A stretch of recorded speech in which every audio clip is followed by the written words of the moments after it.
Okay, so we are live. So hello, if anybody is here yet, and if nobody's here yet, that's fine. Usually people don't trickle in right away. So today I'm here with Oliver Brackenbury, and we're going to be talking about their new Kickstarter for the magazine. Do you want to hold it up? Hell yeah. In softcover, New Edge Sword Sorcery Magazine. This is issue Nice. we put out last year, and there it is in beautiful hardcover. Right on. So yeah, Oliver, if you want to go ahead and introduce yourself to everybody. Okay, so yeah, my name is Oliver Brackenbury, and I am the editor of the magazine.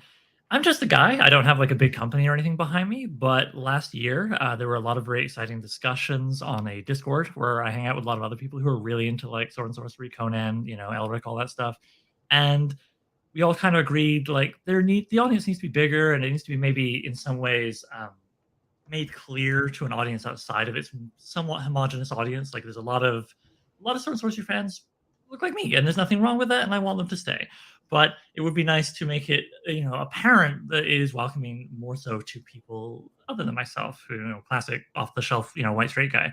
And so, there have been efforts made before me. I'm not saying I invented that, but definitely with this magazine, I wanted to take measures to try and enhance and grow and add to that idea of making the audience bigger. And part of making it bigger is making it more inclusive. You want to include more people. You want to make something bigger, right? It just kind of makes sense. Yeah, So absolutely. yeah, that's kind of part of the magazine's remit is trying to feature a greater variety and diversity of creators and characters within the pages.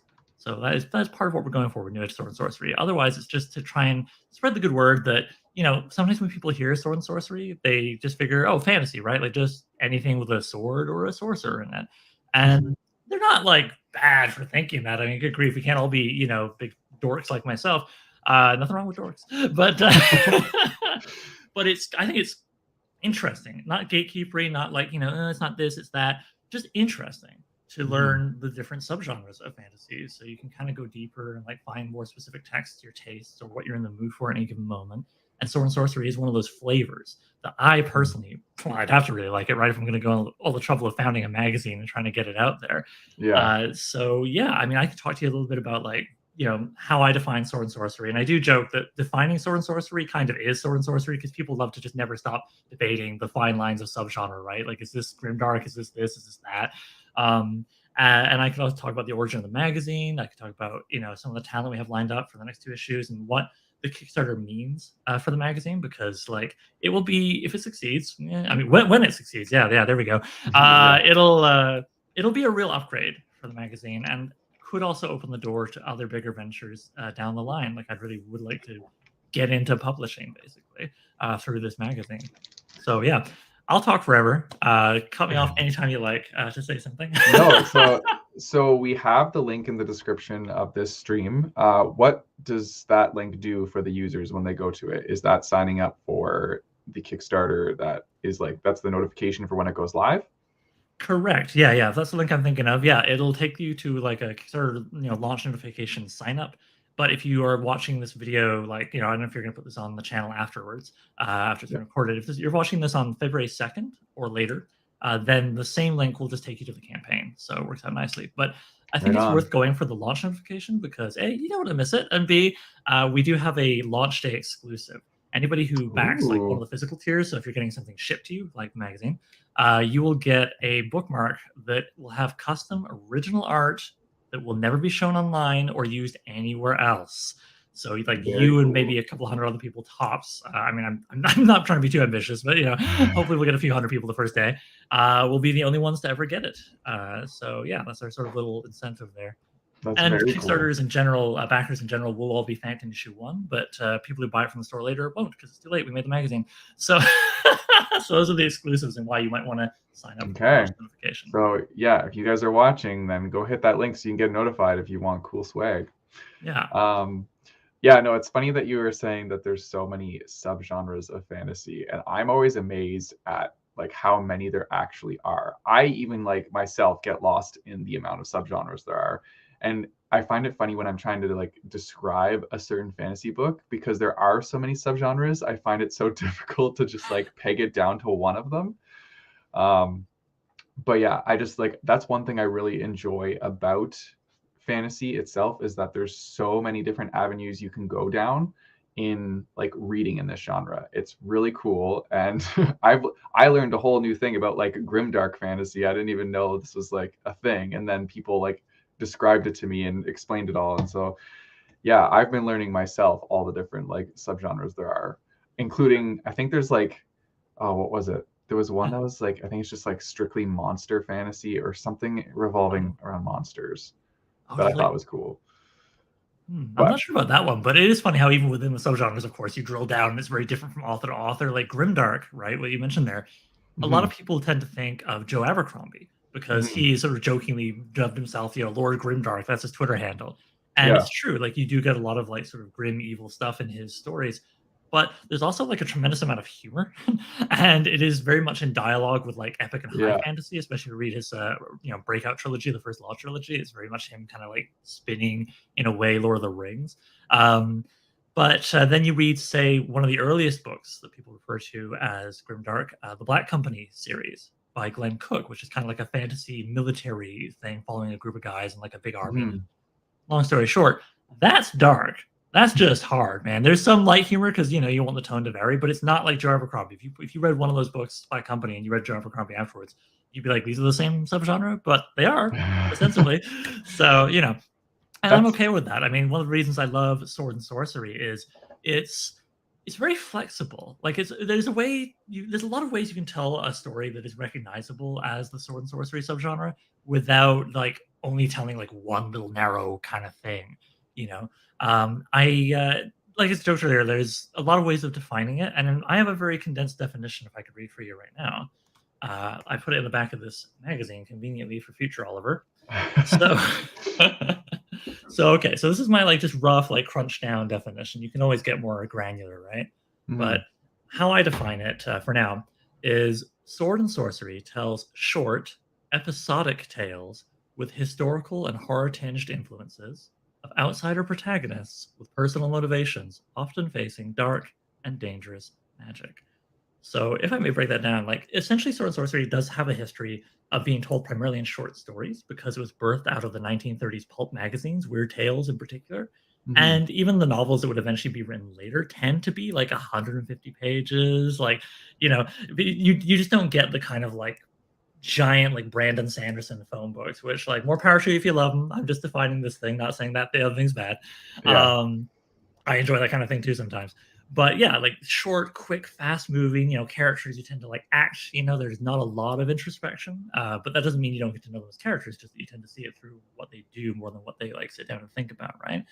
And then yeah, like there tends to be a lot of rooting in like history. Horror is also a subgenre with a lot of overlap. A genre with a lot of overlap with sword and sorcery, because again, born out of those 30s magazines, Weird Tales, before fantasy was kind of like defined very well, right? Before yeah, we kind of had like the explosion of D&D in the 80s and stuff like that. They came along, Lord of the Rings and all that stuff. So a lot of horror and just like capital W weird gets into sword and sorcery, which again, I love it. I love it. yeah, And yeah, the protagonists tend to be outsiders. They're generally speaking not like nobles and kings and what have you. And one of the only exceptions to that, a guy I could talk about a bit more later if you're curious, Elric of Melniboné, written by Michael Moorcock, who has a new book out now with this character. Michael's 82. He's been writing this guy for a long time. Um, Elric, he's at the beginning of his adventures, he's an emperor. You might say, well, what's an outsider about that? He's the emperor of his people. But he's the emperor of these people, the Melnibonéans, who are kind of like evil, dark, perverse high elves, essentially. They're just the worst. They're all just like marrying each other's, siblings and stuff. And he's the only guy on the island where they're from who's like, maybe torturing people is bad. And then he's like, that's how he's an outsider, right? Because he doesn't fit in, even if he is like the emperor yeah, of his people and seemingly the most establishment you could think. Plus, he stops being emperor pretty fast, but that's another story. So yeah, and then personal motivations, right? Like sword and sorcery heroes tend not to be out to save the world. They tend to be not on big quests, kind of like Frodo. It's more they're pursuing like money or survival or just trying to get by. If they save the world, it's like a happy accident of like them trying to like just get through a yeah. tough situation. Doesn't mean that they're all like bastards, but like, yeah, they can be quite noble, but just what they're trying to do in their lives getting through. They're a lot more, I find, grounded and kind of relatable to my day-to-day life, even if they're dealing with giant snakes and whatever, just because like their motivations feel a little more like mine. I'm not really out to try and save the world every day as much as I would like to if I could. Yeah. And then yeah, the often facing dark and dangerous magic part, like that could be unpacked a little bit. So like I said, like I really do enjoy going back and reading some of the old stories in particular because they were written before we got into like magic systems and schools of magic and stuff, where I personally don't enjoy that often because to me, if you're going to have fantastic elements in a story, well, the whole point is that they break the rules. The whole point is that they're strange, unusual, and from out there. So when you kind Yeah. of like, give them a set of rules and treat magic almost like it's just like another technology, or you treat fantastical weird creatures as essentially just animals in an ecosystem rather than like one-off weird things that come out of a product of like a curse or something terrible that happened long ago or a demon or whatever. um it takes something that to me feels should be weird and unpredictable and who knows what's going to happen, and makes it very almost like, okay, well, we kind of, it's a little scary, but we know that you use this thing to kill that thing, we know that if you do this then that magic thing happens, and it just, to me, it kind of sucks the fun out. So that's another part of the whole sword and sorcery tradition that I really love, is, as I say, like not so codified, more unpredictable, more strange, and yet can still be written in a way that's very satisfying. You don't feel like the author's just pulling stuff out of their butt, and nothing makes any sense from like a story standpoint. It's more just that you don't know what's going to happen. You don't know, oh well, there's a troll, so fire will be good against them, like, or whatever. Yeah. Yeah, I like that unpredictability, and I try to foster that in the magazine. You're unlikely to come across like a goblin with a +1 sword or whatever in New Edge Sword Sorcery. That's awesome. So aside from your clear passion that you have for this, what spurred the idea of starting this magazine? And also, how do you source your authors for your material for the different stories for the magazine? Okay, well, part of it was I think I just kind of wanted to try doing a magazine. I actually thought about it 2 years earlier than last spring, which is when I started thinking about this. But I kind of wasn't ready because I didn't have a focal point. I just was like, I want to do a magazine. But doing a magazine, just being like, I don't know, it's got stories, science fiction and fantasy. I don't know, like that's a good way to make something and then have it kind of flop because people are like, well, what's it about exactly? you know. Yeah. So I waited a couple of years, and life happened, other stuff happened.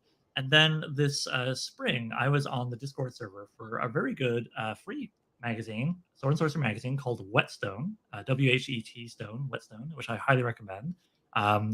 Yeah, I was on the Discord for that, and me and a bunch of people were talking, and this kind of question that comes up now and again with Sword and Sorcery, because it's been kind of laying a little fallow since its last heyday in the 80s, which is, how do we get more people into this? And I kind of got, a huge conversation going for like 3 days. It was the most thunderous conversation on the Discord in ages. Everybody had opinions, a lot of thoughts. Everybody felt really strongly about it. And by the end, I was like, oh wow, okay, that was cool. What a crazy, wild, intense conversation. There's some energy here. There's got to be, I think that maybe there's something to some of the ideas that were discussed and some of the ones that like I was proposing, or like I and a lot of other people were proposing. I don't want to take full credit here, such as trying to be like, hey, here's what's cool about the genre. Let's leave behind some of the maybe slightly grody attitudes from the 30s, because I mean, you read stuff written from over 10 minutes ago, you're going to find some some outdated attitudes about like people and cultures, and just keep like the cool stuff, like the fast pacing and all the weirdness and everything else I was just telling you about. Help keep it and bring it further into the modern era, and make efforts to reach out and be like, hey, look, we know this scene is kind of homogenous right now. It's kind of got a lot of guys who just look like me and are like me, though there are many noble exceptions. And just say, look, we know it looks this way, but we want to change it. We want to make it bigger. We want to bring in everybody. We want to make it look more like modern life, make it look like, everybody's involved, get everybody involved. And so I really like that. I felt really passionate about that. I'd already done 5 years before this volunteer work at something called the Merrill Collection in Toronto, which is the Western Hemisphere's largest archive of speculative fiction accessible by the public. Over 80,000 books and magazines and texts going back, over 150 years. They have a first edition of Dracula, actually. But yeah, I've been volunteering to push and promote that. And I just knew that from my experience there, I was like, yeah, it's a good idea to push to try and make sure that like your membership looks like this, population at large. Get everybody involved. And it makes everything better too, right? You get a good variety of backgrounds and inspirations and ideas and so on. It's just better. So this was kind of swing around this general love of sword and sorcery. I wanted to make it, have another heyday, have a third wave maybe, and wanted to get just everybody involved. So I was like, oh, we're talking, and then somebody was like, well, Oliver, why don't you do an anthology? And I was like, no. What if I did a magazine? And so June, I said that, but then I also said, because it's a lot of work, right? It's very easy for people to say, hey, what if you did a big project? And then, Yeah. you go do it. So I was like, okay, I'll do it. But is anybody here, like on that server, going to help me? And people said, yeah, they did. And so I'm really lucky. I have like a small kind of like basically volunteer staff. I mean, I'm going to try and pay them a small honorarium out of the Kickstarter because they deserve it. They worked really hard. But fundamentally still volunteers.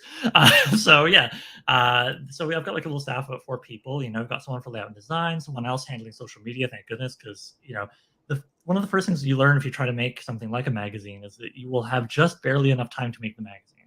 You're gonna need unless you give up sleep or are independently wealthy and don't have to work a day job, you're gonna need other people working with you to handle stuff like social media, like promotional outreach. I mean, you originally got an email from a volunteer, not me.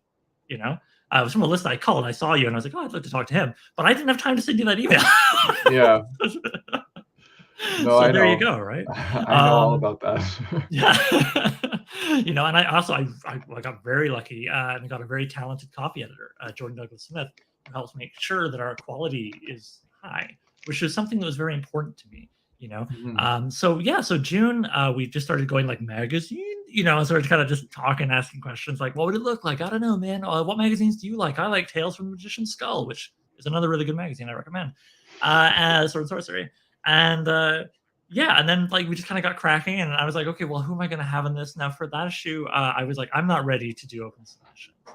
Not unfairly, a lot of people have been asking me, oh, hey, can I submit a story? Oh, we're going to do open subs. And I was like, I'm scared of that. That's a lot of work, and that's not something I've done before. And I want to kind of get each step of like making a thing down before I add another step. So my feeling was for the magazine for issue 0, this guy, what happened was I was like, I don't want to have to learn how to do anything except to like actually put together the layout and design and work with the writers on the stories and work with the artists on the art, because we do have original art. I want to stress that something people might not be familiar with, because I know not everybody reads short fiction magazines, is we have original black and white art to go with. Oh, I'm not showing that very well. We have original black and white art to go with every one of our stories and most of our essays and interviews and that kind of stuff. Cool. Back. What's another good one here? I mean, they're all good, but I'm particularly fond of this guy. I like the king frowning as just flying off. I love it. But yeah, so I was like, I just want to be able to make the magazine, figure out if I even like doing it, because at that point I hadn't done it. I just liked the idea. And so I worked like really hard with a whole bunch of other people over the course of the summer. And to your question, how did I pick the writers? I just thought of people that I knew through either the server or a podcast I do called So I'm Writing a Novel, which is my like literary podcast, all following me as I write my sword and sorcery novel.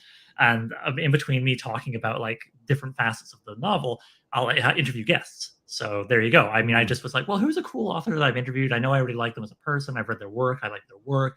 All right. And I just kind of reached out to people. And luckily, like I got positive answers from everybody I reached out to. So that was great. So I got 6 really talented authors for issue 1.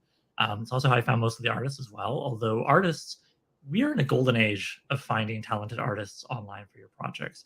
If you just spend a bit of time on Instagram, spend a bit of time on Twitter, actually has been quite good, even though it's not the more visually based one, or browse around places like ArtStation, you can find incredibly talented artists from all over the globe. Most of them are doing commissions, or you can reach out and just be like, hey man, what are your rates? I want like a half page black and white, whatever. Yeah. And figure something out, Yeah, like, I remember. Lots of art. I remember I was trying to commission an artwork for I think it was a birthday or Christmas present for somebody. And I remember asking on Twitter if anybody like did art commissions. And I think like I got so many responses for that. And I was like, what did I just do? Because I was like kind of overwhelmed with the amount of people that came forward and they're like, I'm an artist, like check out my work. So yeah, there's definitely like not a lack of artists out there, which is fantastic. It's wonderful. And commissions, if you put the word commission in a tweet, I've had that experience. Yeah, you just get a lot of people who are searching for that word being like, hey, guess what's up? I got some stuff. And if you're doing fantasy kind of stuff like I am, sword and sorcery, then you're kind of extra in luck, because I know a lot of people do commissions of D&D characters, and that's kind of a good bread and butter way of earning some extra money. So there's like Okay. even more in the way of like fantasy style art available for commission, I think, than maybe other types. I could be wrong. Maybe it's just what it looks like where I'm sitting. But yeah, if you want to have someone draw a wizard or whatever, you're set. So, Yeah. so I reached out to the talent, and I had to just kind of figure. I kind of had to like, what's the old expression? I had to design the plane while I was flying it, because like I set a date. I was like, I gotta let people know this is happening. I want to make it sound real. So I was like, in June, I was like, okay, let's say sometime. I specifically did not say a day. Sometime in September. That felt good. I don't know what I based that on. It just felt good. I was like, yeah, it's from the summer doing it. Whew. I could have maybe used a little longer because it came out September 30th, so I did it, but it was right at the end of the Well, you month. still got in there. um, but yeah. So what I did was I just spent the summer basically working with the writers, and I was like, okay, well, let's come up with a process, of editing. So I said, get me your second last draft. Get that to me, get it pretty good. I'll read it, do a developmental edit pass, which, again, people have different interpretations of these terms, but, my thing is that's like the big story notes. That's where if anything really big is going to change in your story, that's where it'll happen. And so focus on story and character. And then I would like, if I could, depending on where they were, because they're from all over the world, right? I've got an author in the Philippines, author in Germany. I would try and have a conversation with them about it. I would say, okay, I've read your story. What were your goals? What was like the theme you really wanted to nail? What is it you're trying to say? What was the moment that really inspired you? Was it like a cool line of dialogue? Was it an image you really liked? To really try to tap into what made the writer excited, because I want them to have a good time, especially because the writers working with me on issue 0, bless them. I said to them, I was right up front from the beginning. I said, I have no money. I have time and enthusiasm and skill, but I have no money. So here's the experiment. Let's all do issue 0 for free. I've made no money from it. And it'll be a passion project, but it will be to a purpose. So the idea was to create this issue 0, which we did over the summer, did those developmental edits and line edits, little sneaky edits, whatever, so on and so forth, and then put it out. Now, I wasn't ready to take on professional printing, right? Like I said, I was one step at a time. Let's just make the magazine. So that's why I did Amazon POD, which is why if you go to newedgeswordandsorcery.com, you'll find links through there to get it for free in EPUB and PDF, or for literally as cheap as possible, like at cost. The lowest that Amazon would let me price it. So the soft cover, this is only $3.99 US, and it's like 80 pages with a whole bunch of art and everything else in it, right? I literally couldn't price it better. And the hardcover is it's $11.99. It's $11.99 for a beautiful hardcover book that if you take care of it, that's a pretty good price. Yeah, like it'll last a long time. And of course, we couldn't do that, for more than one issue. It wouldn't be sustainable. But I thought we could do it for this one issue, to just get it out and show proof of what you're doing. Because I knew from past experience years ago, I used to do like web series and short films and stuff. And I did a couple of like crowdfunding campaigns to get funding to finish filming those. And long story short, in my experiences there, it sounds obvious, I guess, but people are way more likely to back you if they can see that you've already done a thing, or they can see a bit of how you've done this particular thing. Because, I don't think a lot of people get burned anymore on Kickstarters. I think there's a lot more savvy now, but early in Kickstarter running 10 years ago, you got a lot of campaigns where people just were like, thanks for the money, and just like vanished. Or didn't deliver exactly what they promised. They like the video looks swish, and then the thing you get is just like junky. So I think it's really good to just show like, look, we're serious. We all, we got together, we made this thing. But we can't keep doing it for free because we live in the world where we need money to, eat and stuff. People got to be paid. And I want to pay the artists and writers as much as possible. So that's what's, the issue came out in September. It got received fairly well. By now, across digital, soft, and hardcover, we've had like almost 1,100 people check it out, which feels pretty cool. Awesome. Had a decent amount of like reviews and everything have been pretty much uniformly positive. So I thought, okay, let's take a gamble. So it felt good around November, and I was like, okay, let's go for it. I want to try this. And I'm ready. He said, I'm ready for Thursday, for February 2nd when it launches. But man, I wouldn't mind another month. I'll know this. If I get to do this again, I'll definitely try and have more of a runway. And I was saying, anyone watching this who's thinking about doing their own Kickstarter for something, whatever you're thinking about in terms of how far away you'll do it, add a month or two. You won't regret it. You won't regret it, because there's a lot to do, especially if you want to like do it right.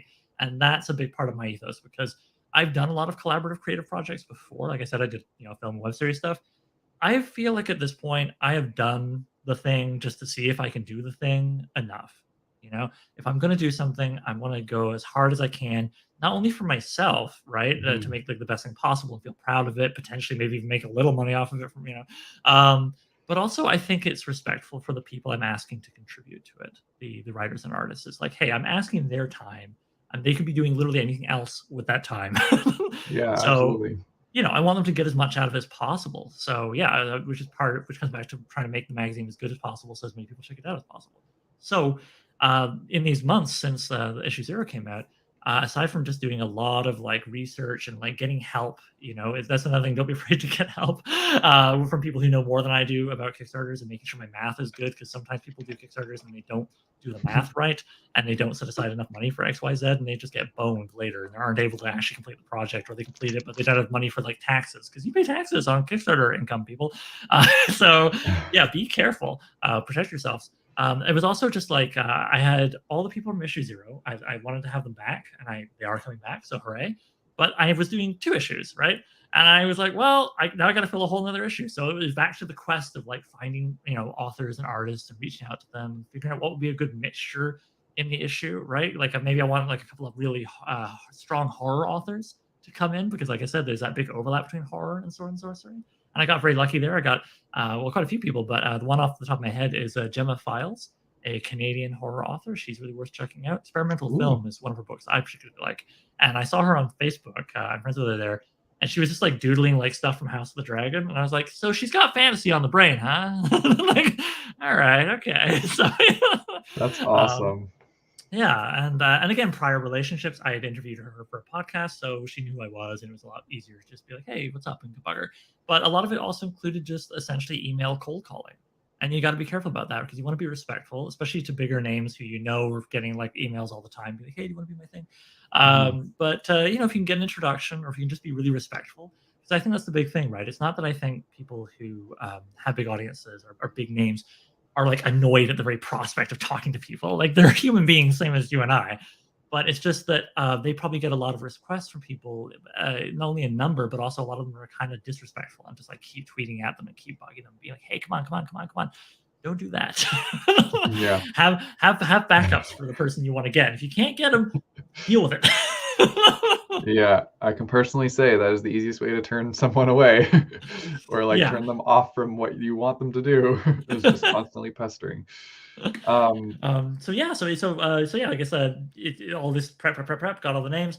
We finalized the tables of contents early in January, and yeah, from there it's just been a case of figuring out the numbers, juggling ideas, lucking into people who knew I was going to do this, who wanted to support it in ways before the Kickstarter even launches. Like, I got so lucky that a guy with Spanish language translation skills, a professional, reached out to me and said, "Hey, Oliver, there's actually a lot of sword and sorcery authors in like Spanish and Portuguese speaking countries south of the border." Well, the American border for you. I'm up in Canada, folks. But yeah, but also in America. Anyway, point oh, is, I I'm also reached in out. Canada, by the way. Oh, you're right. I forgot. Jeez, I'm so Yes. sorry. I'm so used to I'm, everybody being in America. I Jeez, you're right. know. All right, awesome. Fellow Canuck. So yeah, I read that earlier. Pardon me. Um, so my point is, yeah, this guy reached out to me and said, "Hey, I want to support the magazine, and one way I could do that is to volunteer my translation skills." And I was like, "Amazing!" Because as far as I know, nobody else publishing a sword and sorcery magazine right now has had a translated story from another language. And so I was like, "That's awesome, let's do it." So like, through him, I was able to kind of check out a couple of authors, a couple of magazines, and eventually we settled on and then approached and got a positive response from Jesus Montalvo. One of his stories from Quinta Raza is the name of the magazine, published out of Mexico. And as it happens, the story does have kind of like an Aztec vibe to it, which is also cool. A little more Ooh, variety in very the story cool. as well. So Yeah. yeah, that's one of the things we'll be featuring in the magazine that I'm very proud of. And the last thing I'll say, I know I've been talking a long time. I'm sorry. This is something else, It's folks. Watch okay. out, because you will potentially burn out all your friends, like your romantic partner if you have one, by just endlessly talking about the project, because it'll take over your brain for a while. So be careful. but but yeah, like the two sort of I'm proud of everybody I have involved, but the two that make cute little stories are, yeah, the translation thing, because that came out of the generosity of someone who wanted to support the magazine, and I think it's super cool. We'll have a translated Spanish language story. The other thing was, remember what I was saying about big names? Um, well, yeah. So I was very lucky. I have gotten a big name who's going to be in the magazine, and we've been kind of sort of coy. We haven't mentioned it for now, until like a couple of days ago, where we've been maintaining a mailing list, right? Which is another thing for Kickstarter. You want to build a mailing list of people because people miss stuff on socials way easier than email. But yeah, and in building that mailing list, we were like, okay, we want to make that special. We want to make people feel like they're getting something for getting more emails because who wants more emails, right? We send so few. We've sent 2. But yeah, just this Wednesday, we revealed to the mailing list, and now I don't mind revealing here as kind of a treat to anybody who's here for the live stream, that we got an author called Michael Moorcock. Now, if you don't know who Michael is, that's cool. I mean, there's a million billion authors. We literally live in the point in time where there's more stuff to read and watch than ever before in all of human civilization. So, but I have his latest book here. I'm going to flash the cover. I think I did earlier. Michael Moorcock, The Citadel of Forgotten Myths. It's the latest book with his character Elric, who he has been writing for like 60 years. Bless him, he's 82. He's been writing since like, the 50s. But there's no dust on him. Like I say, brand new book, and also collections of all the previous Elric books have come out, which you can get in hardcover or on Audible if you like audiobooks.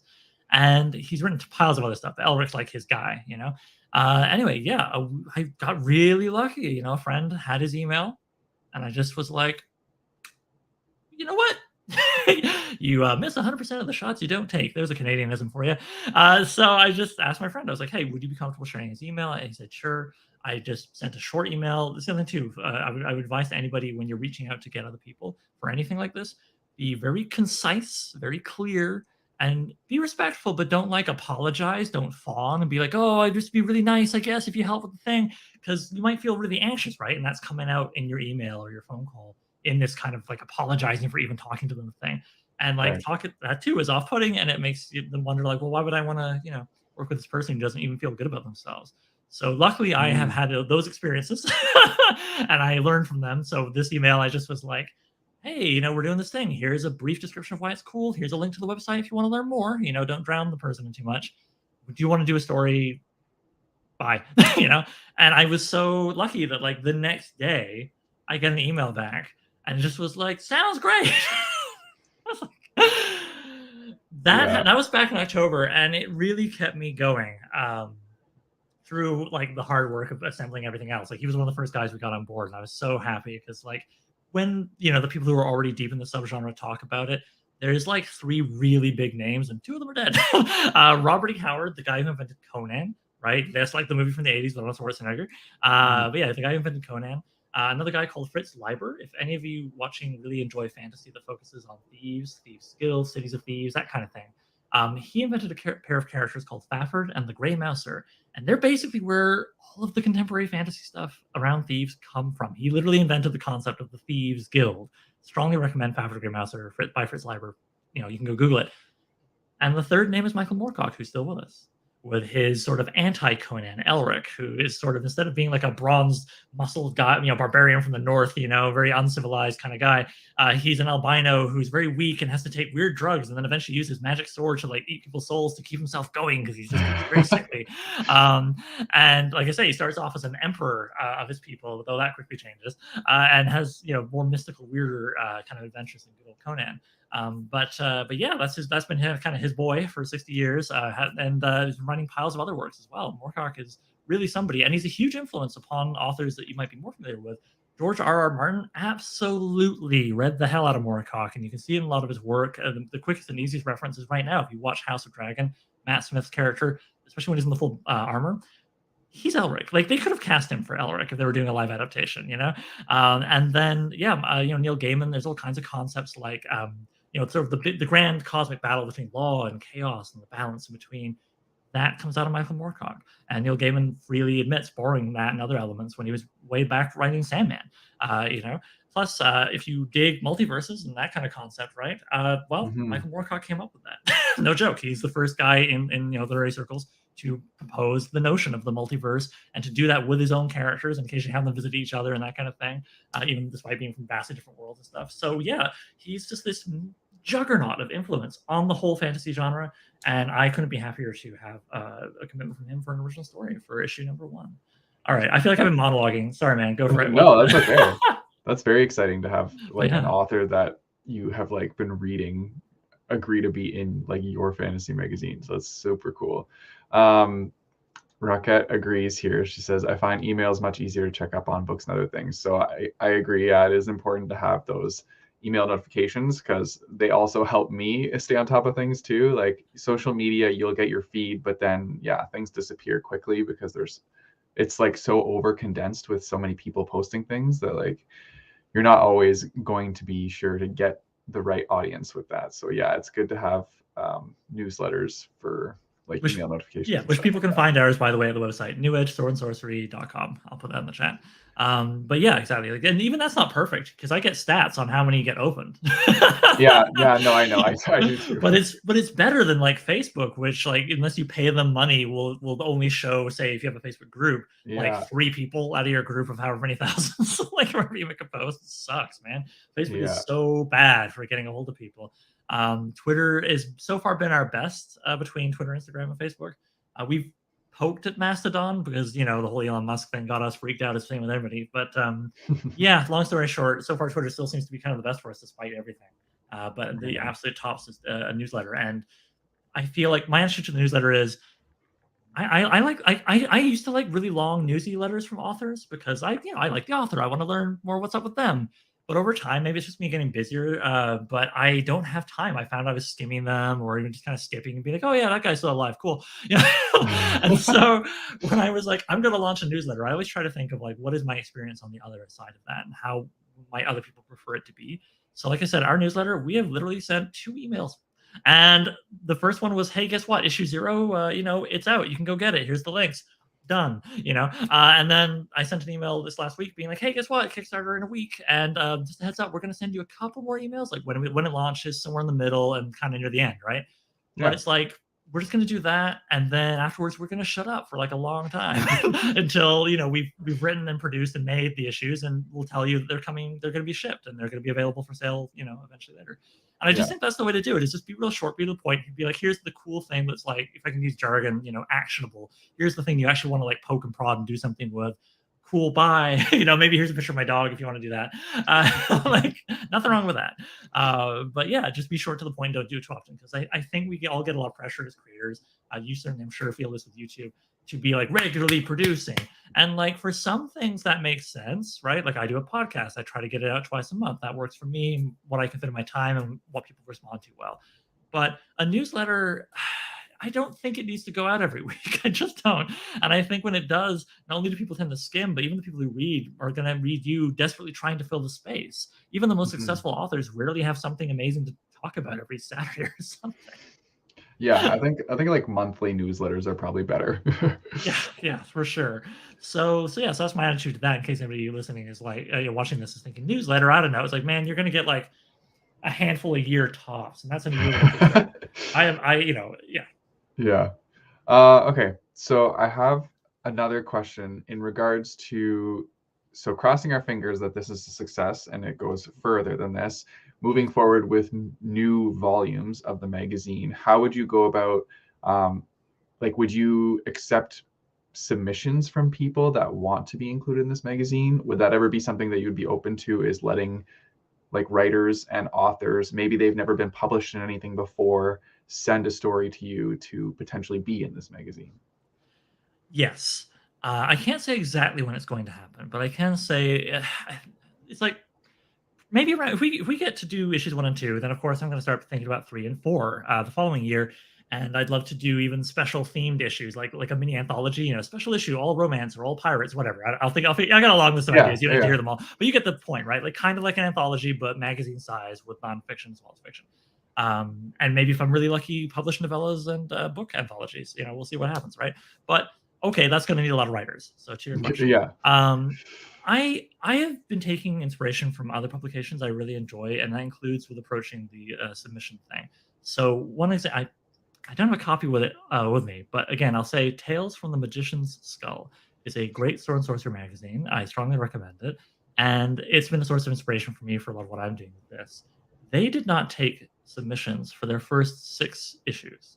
It was entirely people that the editor reached out to, in some cases friends, in other cases just people he saw their stuff and liked it, kind of like what I'm doing. And I think that was really cool because it meant that he had a lot of control over like crafting the voice of the magazine while it was still forming, right? While people were still kind of getting to know it and like, what is this thing?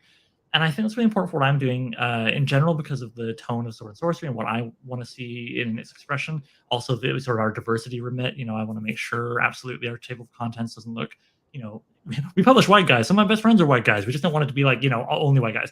So, Yeah, it's exactly. also good for that. But my hope is that then when we get around, say, issue 5 or 6, I don't know, I got to figure it out. Um, we will do open subs, absolutely, because by then I will be comfortable, I would think, by then with producing the magazine and all the printing Mhm. and that kind of thing. Because we're doing it a professional printer, I should mention this time around. We're not doing Amazon POD. That was a whole other thing I had to learn. So we've got like a proper printer, which is great. It's better than Amazon POD and a bunch of reasons I won't bore you with, little Yeah. finicky things, but higher quality products. So yeah, so point is, once I got all that stuff figured out and we have the voice of the magazine more established, then absolutely I want to tackle doing open subs and how we're going to tackle that specifically, and particularly with, say, the diversity remit, right? Because, people get frustrated. They say, oh, what are you going to write people and ask them, like, are you gay? Like, no, of course we're not going to do that. Would be daft. What I'm hoping and what I've seen other magazines do that I kind of like is just to kind of establish your voice and say, look, here's what we're doing. We're serious about what we're doing. Here's a variety of people in our magazine. So hopefully a variety of people will feel comfortable submitting. They won't look Mhm. at it and see just like 12 guys who look like me and go, oh, I guess that's not for me. It seems just like, Yeah. So yeah, so that's the attitude there. I'm also hoping by then I will be able to get helpers with slash readers. Yeah. And my hope there would even be able to use that as kind of a ladder, right? Because like maybe I could, by that point, especially we're looking at doing more publications like those special issues as well as the regular ones or anthologies and novellas. I'm gonna need help. I'm only one guy. So what I would love to do is have it so that we could take on slush readers, let's say, and have that be the beginning of them maybe climbing a ladder with this company I might be getting to found. I mean, I'm talking so big. This is down the road. So it's like I love the idea of bringing in, say, a slush reader who helps read stories, and then after a while, like if it's looking good, or maybe they also wrote a story thing on a magazine. Let's say I get to know them. Is the point?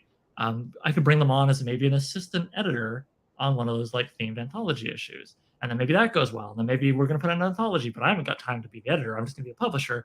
Okay, well that person could then be the main editor of that thing, and so on. Like it's Yeah. just I think it's a really good thing to plan for bringing in more people to the like power structure of any organization, which again is just me right now.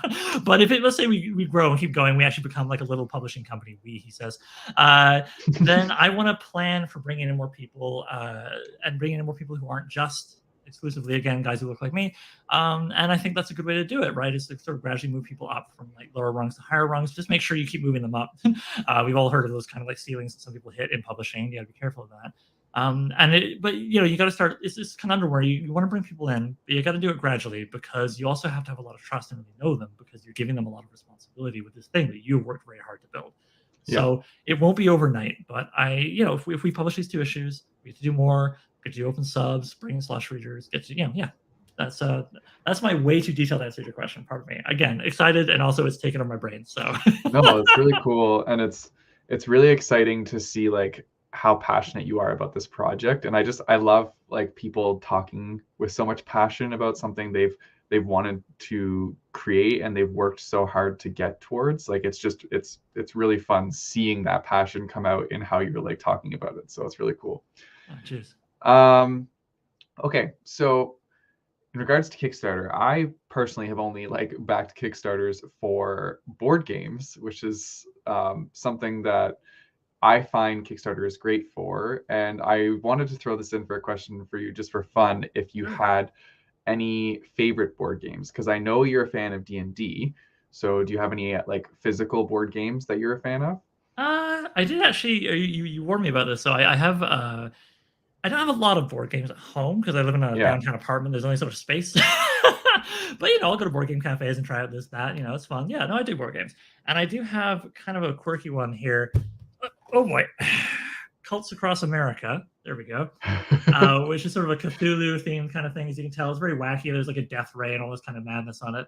It's from the late 90s. It's out of print, but if you can find a copy secondhand online, it's totally worth it because it's just wild. You and your friends play a bunch of different cults trying to take over America, and you kind of the main victory condition is you form a chain of your guys across coast to coast, like the old Centennial Hands Across America thing from 1976.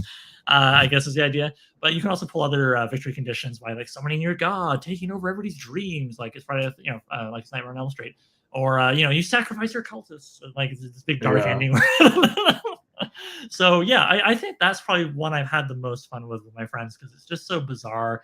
And oftentimes you'll pause in the game and be like, "Wait, what's happening?" Like the story just evolves from like just a few guys in various cities growing their cults and summoning weird creatures.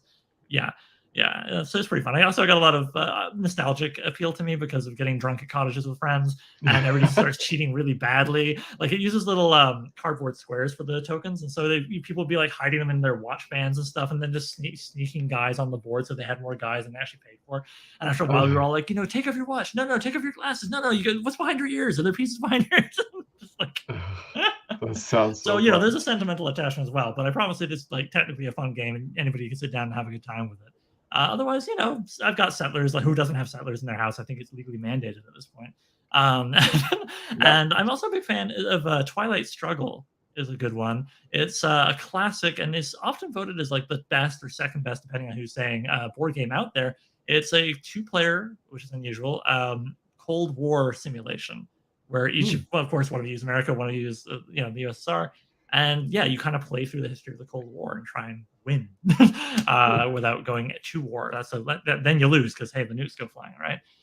Yeah, that's a very very technical board game, but it's one of those ones where like it really rewards you if you figure it out and have like a Sunday to play in. How about you, man? What's your favorite?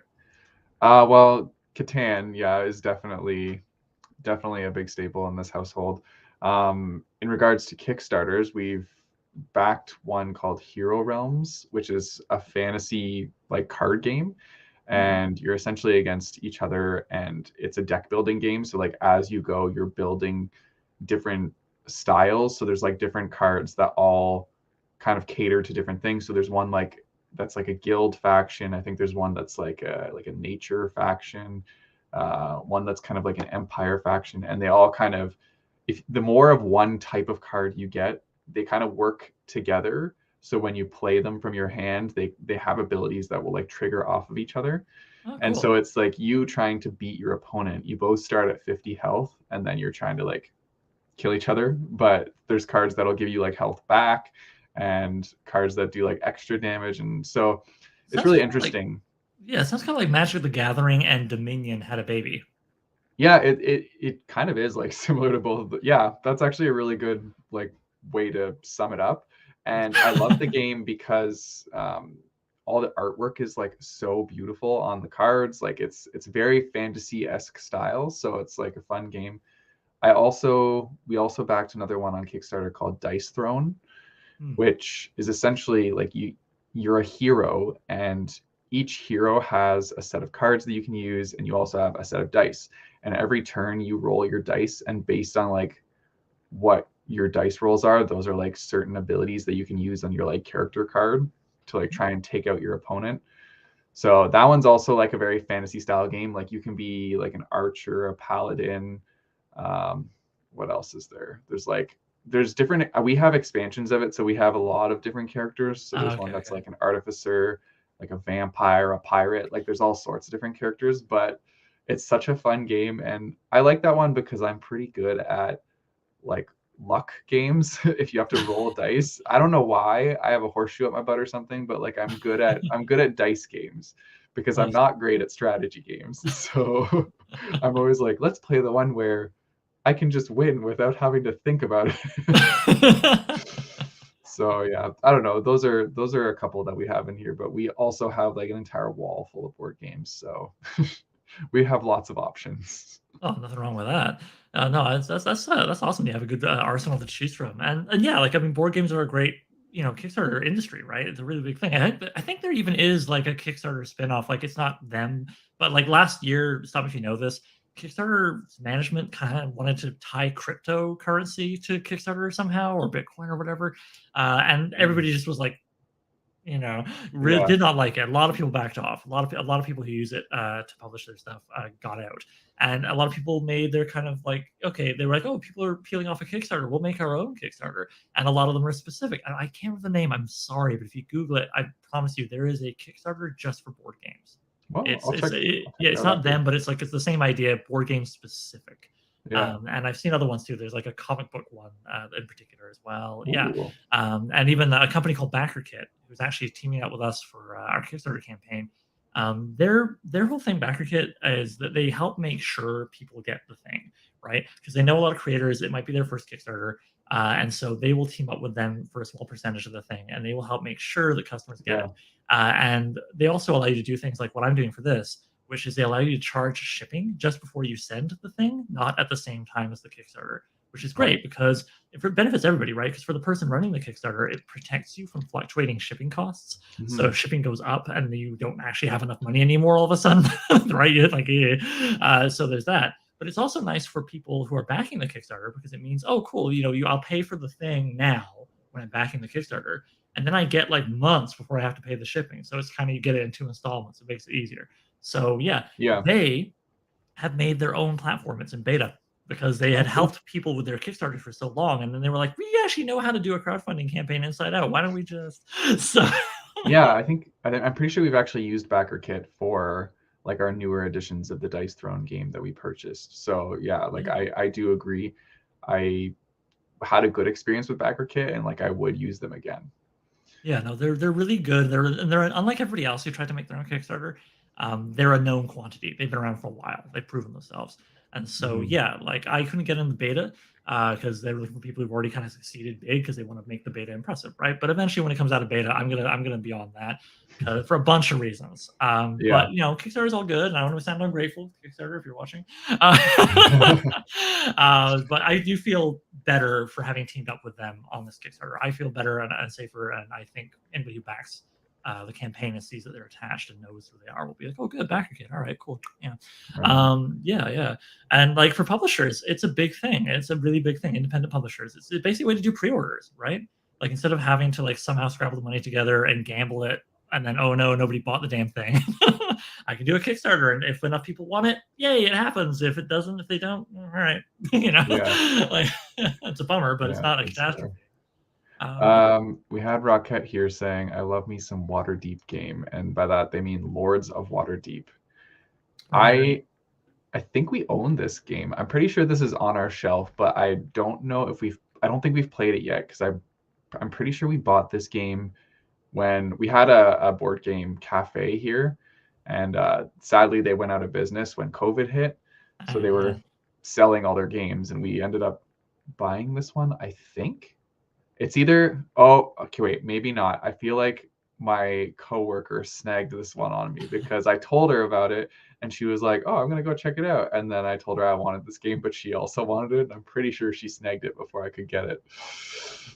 But yeah, it is a game that I do want to try. Okay, I think I have one more question for you here Sure. because some of the other ones you've kind of answered already as we've went. So I think, Pardon me, I'm really thorough. yeah, no, it's great. So, well, I guess two more questions and then we'll wrap up. Sure. So the one is, do you have a favorite story in this edition of this magazine? Okay, so that's tricky because they haven't been written yet. Yes. But I do have an answer. Conveniently, one author who I reached out to was like, "Hey, instead of writing a new story, I have one that I've yet to submit anywhere. It's fresh. Would you be interested in that?" So he sent it to me. I liked it. Hurrah! That story is called Carnivora. It is by Kirk A. Johnson. Kirk had a book out last year that I can flash at you called The Obanax and Other Tales, which is sword and sorcery in what's sometimes referred to as sword and soul as a vein, where Hmm. basically, yeah, it's like Conan kind of stories, but set in a sort of African-inspired culture and background, as opposed to Western European medieval kind of thing. Yeah, I really enjoyed his stories, and I was like, I've got to reach out to this guy, so I did. He said yes, and he had Carnivora, which is sometimes again subgenre names. They're fun, right? But whatever. Sometimes people like to call it Spear and Fang, which is just sword and sorcery, but kind of caveman, bordering on Bronze Age maybe. So yeah, it's kind of like a tribal African sort of caveman era. I'm so technical and scientific. Prehistoric, Jesus. Prehistoric. There we go. That's the word I was struggling for. Prehistoric, sort of African inspired setting. All about some tribespeople who are trying to protect their people, and they capture what seems to be just a woman from another village. No big deal, but she's kind of a big deal. You'll find out if you read the story. So yeah, Kirk wrote that, and it's got humor and horror. And one thing I really like about Kirk's writing is, and this is something I like. It's not in all sword and sorcery, but I do enjoy it when I encounter it in sword and sorcery. I often think of it as kind of a genre of the body. There's a lot of talk in sword and sorcery stories, and by most writers you'll encounter about kind of the physicality of the characters. They really live in their bodies. They're really moving and thinking with them. They're, like I said, they tend to be people of action. Doesn't mean you don't get thinkers, and mean you don't get introspective people, but by and large, think of the classic image of Conan, right? Big muscular guy running around doing stuff, or women or anybody else. And so I like Kirk's stories because when his characters experience emotion, he is not one to forget how the body expresses that emotion. And even in one scene that was really terrifying in one of the stories, in this collection here, Open X, there was a really terrifying scene. And he had one of his characters frankly wet themselves, and you'd think that would be funny when I just describe it in the abstract. But you're reading it, and you're like, oh god, yeah, the person's like losing control of their body because they're so frightened. I'm getting so absorbed in this because of it. So Yeah. it can be something like that, or as I say, getting into the descriptions of athleticism, or even sometimes sex appeal, sure. But yeah, I just really like it because it further does that thing I like about sword and sorcery compared to say high fantasy, epic fantasy, where it feels very grounded, right? You Hmm. get this kind of dissonance in the genre between how it tends to be sort of lower class people. It tends to kind of punch up. Merchants and nobles tend to be villains. And they're personally motivated. They're not trying to save the kingdom necessarily. They're just trying to get by or do whatever they're trying to do for their own motivations, take revenge maybe. And then furthermore, to do this thing of grounding it in the body, it all just feels like I can relate to these characters a lot more. And I don't have to relate to a character to enjoy their story, but it helps, right? Oh yeah. And so that's something, that physical aspect of being able to better relate to a sword and sorcery character, something Kirk really brings, and he definitely brought it in his story Carnivora, which I look forward to if we fund, cross fingers, Right on. being able to publish it and get it out into the world along with the other. Don't mess this up, Oliver. The other 13 fiction authors and and the half dozen nonfiction authors who aren't me, because I do have a piece in each magazine, which will be an interview transcribed from my podcast. So Right yeah. on. Okay, we actually had a question. So to piggyback off of Eric's question, if you could have any author other than Michael Uh, Moorcock in your magazine, who would you want dead or alive? oh, God. I'll leave that up there. Yeah, there's a lot of choice. I mean, okay, so I'll assume we're going with an author who would make sense in my magazine because there are other authors I love, and I'm like, oh man, if I could just talk to them. But yeah, not William Gibson, not Kurt Vonnegut. Uh, although, would you not read their stories in this genre? Um, but to an author who's appropriate for sword and sorcery, gosh. It's a good question. Because there's a lot of it. See, the funny thing is, like, okay, so there's obvious ones. Like, obviously, if I could, I would get the ghost of Robert E. Howard, the creator of the whole genre, Conan, and all that stuff, to come write a story for the magazine. That feels like a gimme. So Mhm. I'm gonna not pick it, but it does feel like, yeah, you'd want to go for him.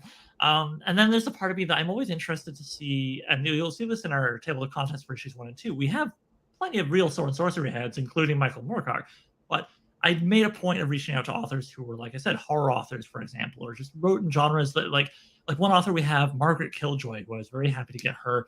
She has no published, that I read anyway, sword and sorcery novels, but she's proven through her line of sort of weird fiction novels or her book, A Country for Ghosts, that she's really good at like at outsiders and weirdness and adventure in other contexts. A Country for Ghosts is a really great story that has a lot to do with the concepts of like civilization and barbarism and who gets to be considered which is like a real long running theme through sword and sorcery. So like looking at like what she approaches in her work, I was like, yeah, let's get Margaret. So given all of creation to go through for authors, I'm like, oh, what if I could get Stephen King to write a sword and sorcery story? That would be really cool. Especially because I love his Dark Tower series, So yeah, I'm like a lot of people, I'm a fan. God, or I could name someone really obscure, all right, okay, I know who I want. Sorry, you watched me think out loud, and I named a bunch of other people, and there's like 20 other people, of course, I would love to have, 200 probably. I would go back in time and I would grab C.L. Moore, which I was not anticipating this question. So, but as it happens, I genuinely, coincidence, I do have a collection of her books. So, C.L. Moore, that's Catherine, she was the first woman author of sword and sorcery back in the 30s, contemporary of Robert E. Howard. And she wrote stories that were collected in this paperback from the 70s, though there's more contemporary ones, about her character, Jarell of Jory. I love that cover. The blind horse is running against her and her trying to push against the tide. This is my favorite cover, and that's why I have this edition. But there's some other ones you Very can get. cool. There's one by Golance, which you can find on Amazon for cheap, just to read the stories. Anyway, Seymour, she wrote about this ostensibly 14th century French warlord, Jarell is, but the stories always take her out of reality very quickly. I have referred to her as like Alice in Wonderland with a big friggin' broadsword. Like, she is an intense warrior, That but sounds her awesome. stories almost always involve her going into like a deep netherworld beneath the castle that just has a gateway to hell. Why not? Or in another story, just getting, going to sleep in bed, having been grievously injured in battle. All her, caretakers, her staff, because she's a noble, are worried that she's going to die. And they look away and they look back at the bed and she's gone.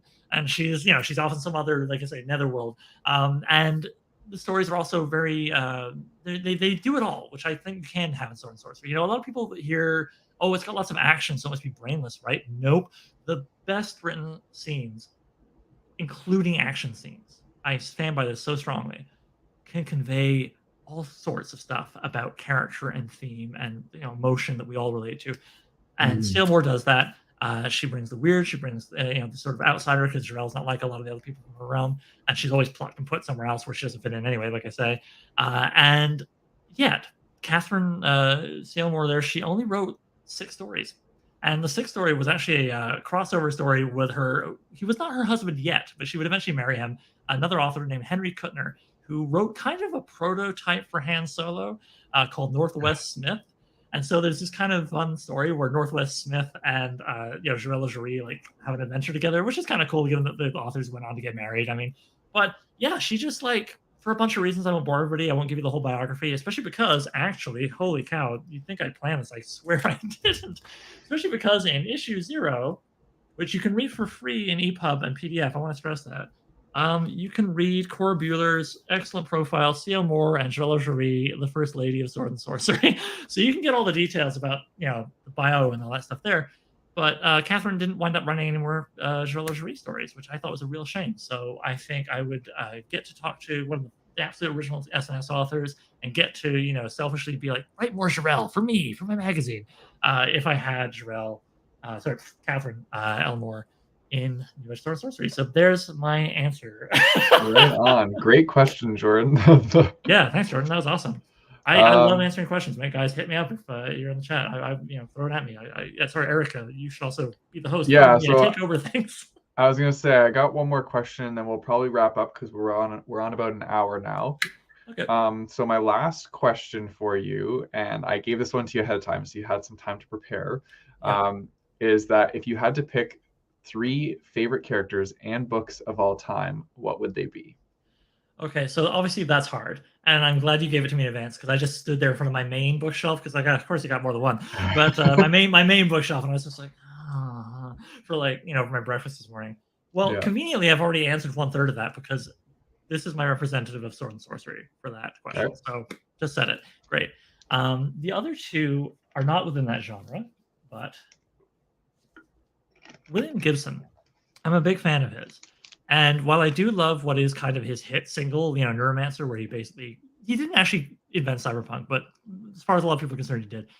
I really like this book. This is the 3rd in a trilogy he wrote and published over the 2000s called the Blue Ant Trilogy.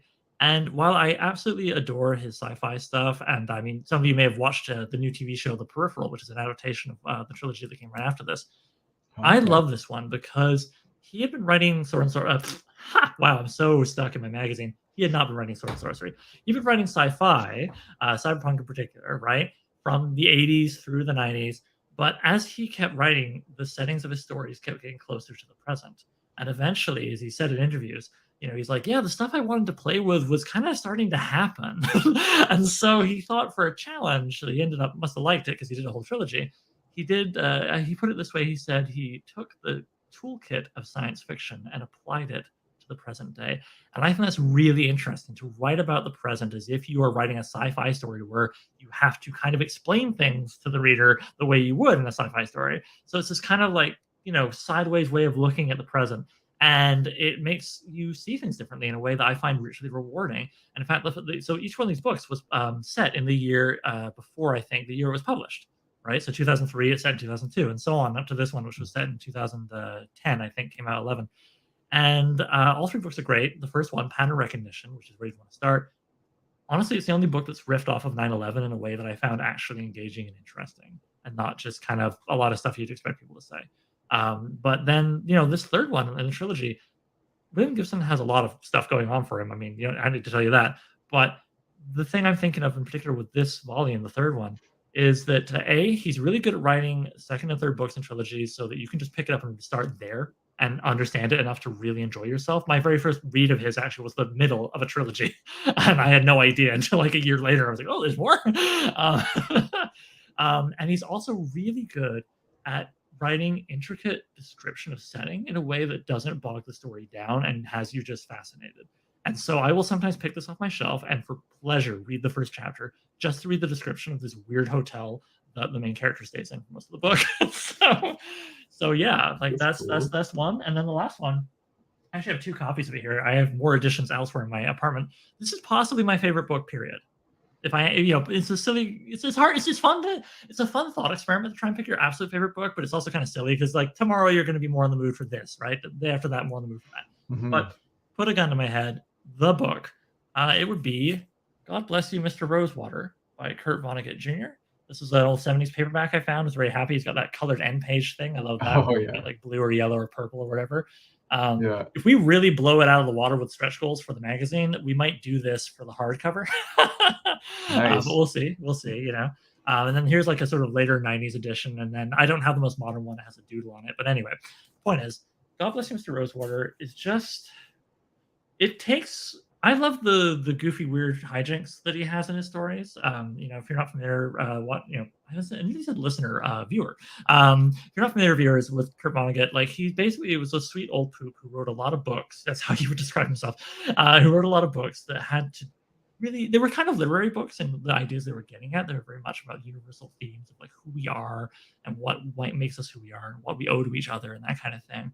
But he would couch them in very clean, crisp, concise prose, very readable, very easy. You can just plow through his novels real quick, and often have very weird, high concept sci-fi, like just like not technical stuff. Don't go to him for like rocket booster descriptions. Go to him for just an alien that looks like a hand and has an eye here. And when you say something really stupid, it closes the hand just because it doesn't want to see the stupid thing you just said. Like this is the kind of like sci-fi we're talking about. But God Bless Mr. Rosewater has almost nothing of that. Though it does have a character within it called Kilgore Trout, who is his stand-in for himself, who's like a real hack sci-fi writer. Anyway, it's all about a guy named Elliot Rosewater who fought in World War II, was a sort of an amateur fireman. And he's very rich, and his father's a senator, and the world's all laid out before him, surely, because of this, right? But at the beginning of the novel, you have this intense conversation between Elliot's father, his now basically ex-wife, they haven't divorced yet, but it's coming, and a lawyer, all about like what to do with the fact that Elliot appears to have gone mad, and that could mess up things with inheritance. Plus, he hasn't had a kid, so I'm getting nervous about the family line, right? As rich people sometimes do. And so it's just, the book is a whole kind of a treatise on, is Elliot mad? What makes people think he's mad? The fact that he has sort of given up all his money, not given it away, but just walked away from it, right?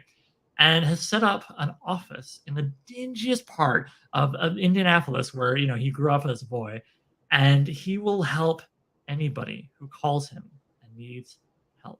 The most, as a rich person might put it, a rich snob might put it, the most wretched, waste of time, crazy people, the people that society just loves to forget and not care about. He is there for them, and he's completely sincere. And this has convinced his soon-to-be ex-wife that either he's mad or she's a terrible person. His father just can't accept it. And so the whole thing is about what's going to happen to this giant pot of money that's essentially attached to him by his family line. Is he mad? What do we think about him? Who is he? How did he get this way? And it's the most beautiful book I've read in my entire life. It's just beautiful. I can read quotes all day, but the live stream has to end at some point. So that would be my answer. That does sound like a captivating read, and it doesn't look like it's too long either, which is a selling point for some people. like Oh, me. totally. I mean, that's part of why I love sword and sorcery, right? Like I say, it's mostly short stories, novellas, and like a weighty sword and sorcery novel is going to be like 60,000 words. Yeah. Like, Michael Moorcock, his second, no, I forget if it's the second one, pardon me, but whatever. One of the Elric novels is 24,000 words. Like, so Nice. yeah.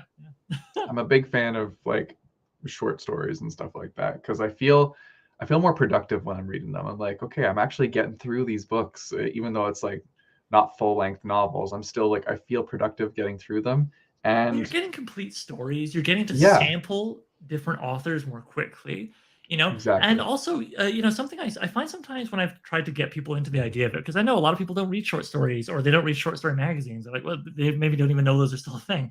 And my thing is, and I would say this even if I didn't have a magazine coming out, they are really great, not just because, yeah, they're quicker to read a story and feel like you get a whole story. That's nice. I can just read one before bed at night every night kind of thing. Um, they're also good for checking out authors that maybe you haven't seen before. Sampling. It's not as big a commitment, right? But Hmm. also, I find, and of course, there's exceptions. I'm talking about a whole, form of writing. With short stories, you can get surprised a lot more often because the stakes for writing and publishing a short story are so much lower, right? Less time to write, less money in it, frankly, and so writers are more inclined to test things, to try things out, to do something really out Yeah. there that they've always wanted to do. But if they put it in a novel, they get scared that maybe the novel won't sell. People think it's weird. So short stories can really surprise you, and you can kind of do the music nerd thing of getting in before it's cool. Like take an author, Howard Andrew Jones, who is the editor of Tales from the Magician's Skull, right? He has this character called Hannibal, who's kind of like a deposed Hannibal, who tried to invade Rome, didn't work out, and now he's got to try and save his people. But they're not the Carthaginians, but it's the idea, right? That's the root of the story. Anyway, Hannibal, he has gotten a 5-book deal with Bain Books, where the first 2 are coming out this year with big nice wedges of short stories. He's tried to write it Hmm. almost like a TV series, so you can kind of get your cake and eat it too. You get a lot of stories, but they're short stories. Um, and that's cool. But I got in before. I read a Hannibal story in the pages of the magazine 3 years ago and loved it. And so it's kind of fun that like I know the story I read will be in a sort of polished, more polished and edited form, kind of woven into the tapestry of these books. And I know I am going to go check out those books because I loved reading the stories earlier in the magazine. So this is what I Yeah. mean. Like it's just it's a real way to get on the ground floor with authors and their creations and their experiments. And I just find that so exciting. And definitely like with the magazine, I'm when my writers have been like, hey, I want to try something. And if it works, I'll be like, yeah, go for it. Try Yeah. that thing. And so yeah, I hope I really hope that people will feel rewarded reading the magazine, and fund these next 2 issues so we can go even harder and weirder and stranger and yet still be got kind of like I said, it's just these 2 poles, right? The hard, weird strangeness, the horror, the non-codified fantasy, and then the Yeah. super grounded protagonist. I can't wait to do more. Sorry. Like you said, I got a lot of beans in me about this, especially with this whole big thing launching on Thursday. Oh my god. So No, yeah, very if I exciting. may do a little spiel, and I'll shut up to the audience. Yeah, Um, absolutely. so yeah, guys, listen. If you've listened to me talk about this, and I will finally shut up. If you've heard what I said and thought I want to check this out, there is the link in the description, as Eric mentioned, which will take you to the sign up page now, which I strongly recommend. It just means you'll get a ding. It's not a mailing list, like it's just you'll get one ding telling you the Kickstarter's up on Thursday when it goes. And which, by the way, you can't schedule that like an email. You have to do it manually. So I can't tell you exactly when it will launch. It's going to be like I'm going to wake up at like 5 in the morning or whatever, and just be like and go to the computer and launch it. But yeah. Also, you can go to newedgeswordandsorcery.com. Maybe I should put that in the comments or something. But yeah, that's our website. And from there, you can find links to everything, our social media, the mailing list, the Kickstarter as well, and issue 0, which, like I say, you can read in digital for free and for as cheap as possible in physical. So, All right. Well, there you guys. You guys heard it straight from Oliver. Also, Jordan wanted to say thank you for your answer earlier. He loved your thoughtful response. oh, cheers. No problem, Jordan. Thanks for asking this question. Yeah. So with that, I guess we'll wrap up. So thanks for joining me, Oliver, to talk about your new Kickstarter. I'm excited. I'm sure whoever was in the chat, I'm sure that they've heard about it and they're looking forward to it now. And like we said, link in the description down below to go get notified for when it goes live. So yeah, definitely go check that out. But yeah, thanks for joining me today to talk about it some more. I always get really excited talking with authors and just like people in general that are excited about or passionate about a project they're working on. It's very fun. And I don't know, it seeing somebody else so passionate about something always inspires me and like gets me passionate more about like the things I'm interested to. So like I'm really excited to see how excited you are, and it's making me excited. So I hope that kind of passed on to all you guys in the chat. And yeah. Yeah, no, I feel you. It's one of the reasons I like doing my podcast. It's the exact same thing. You know, if you feed off each other, and it's this like, positive reinforcement circle. It's great. Yeah, absolutely. Okay, so with that, I guess we will say goodbye to everybody. So until next time, see you guys later.